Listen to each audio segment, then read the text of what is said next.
Hello, dear students, good morning.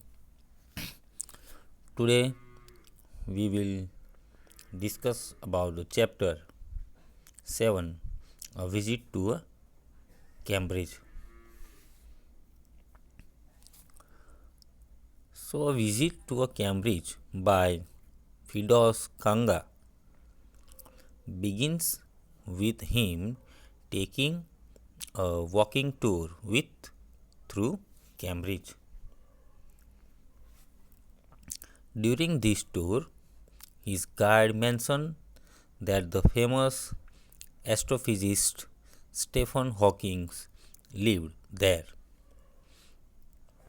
The author had completely forgotten about this, and just as his tour ended, he went to a phone booth to contact him.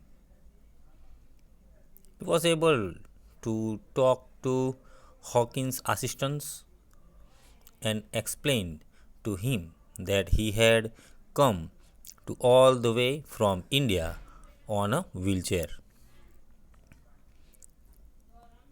So the assistant allowed him half an hour with the scientist from 33 to 4. The writer mentions how people often ask differently able people to cheer up us if they have a courage account they are too lazy to draw or check on. So let's start our chapter. In the beginning,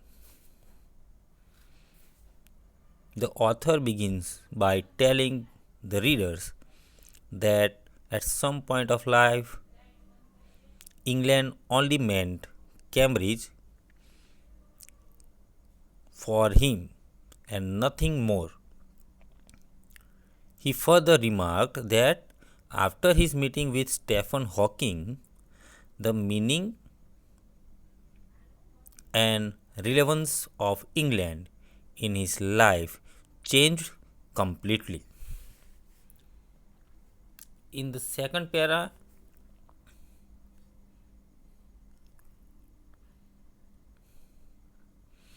the author mentioned that he happened to be on walking tour through Cambridge when his guide spoke about Stephen Hawking.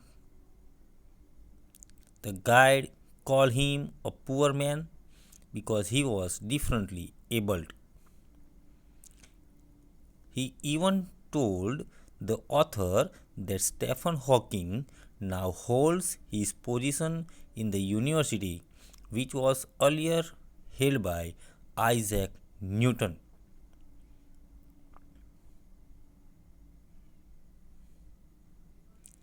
Most brilliant and the author reveals that before the guide had mentioned, he had forgotten that the Stephen Hawking, most brilliant and completely paralyzed astrophysicist, the author of the biggest bestseller ever, A Brief History of Time, lived here.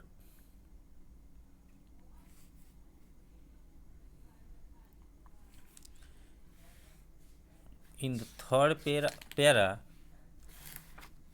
the author said that once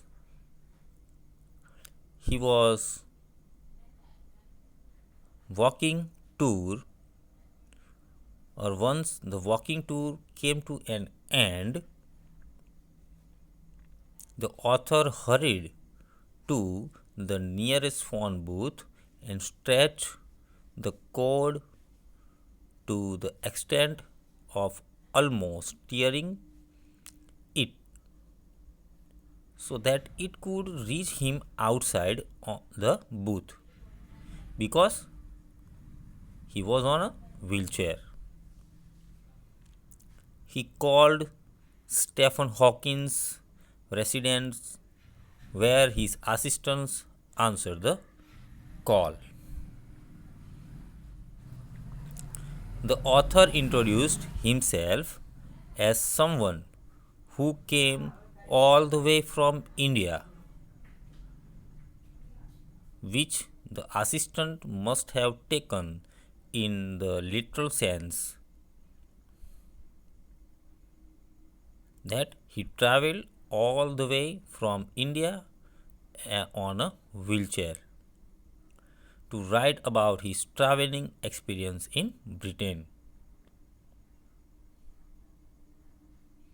The author explained that he needed to see Professor Hawking, even if it meant only for 10 minutes, but the assistant gave him a 30-minute slot from 34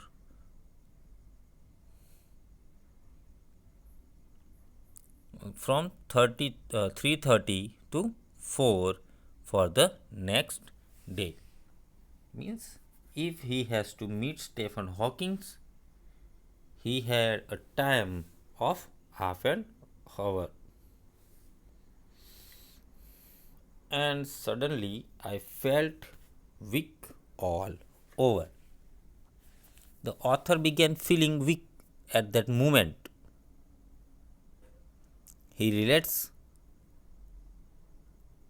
how one is constantly told to be brave and cheerful when you grow up being differently abled, as if it were that easy.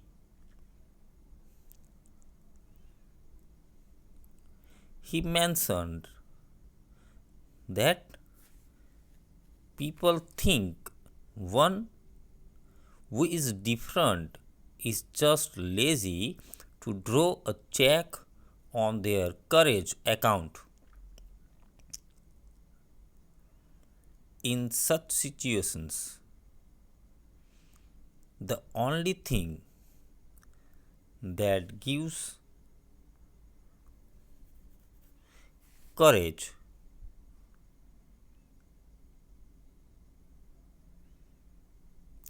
and strength is seeing people like you do something big.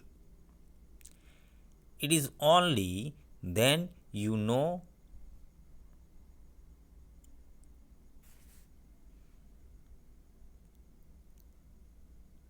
there is hope and possibility, which makes you go beyond your limits and imagination. Here in this para that I haven't been brave said is disembodied computer voice the next afternoon. So in this para, the author said that the next afternoon, when he went to see Stephen Hawking, told him that he hadn't been brave. He spoke in his disembodied computer voice that he had no other option.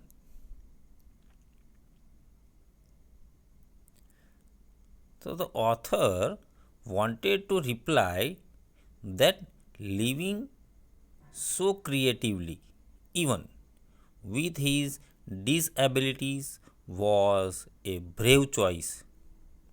But he refrained from doing so as his guilt took over every time he pushed Stephen Hawking to respond by talking to him. He even spoke by finding the words on his computer and then tapping a little switch in his hand, with the only remaining movement left in his pale and long fingers. He would get easily fatigued and would shut his eyes every now and then in frustration. The author mentions how he could feel Hawkins' pain as the thoughts in his intensely active and vibrant mind came out emotionless and stiff as corpse.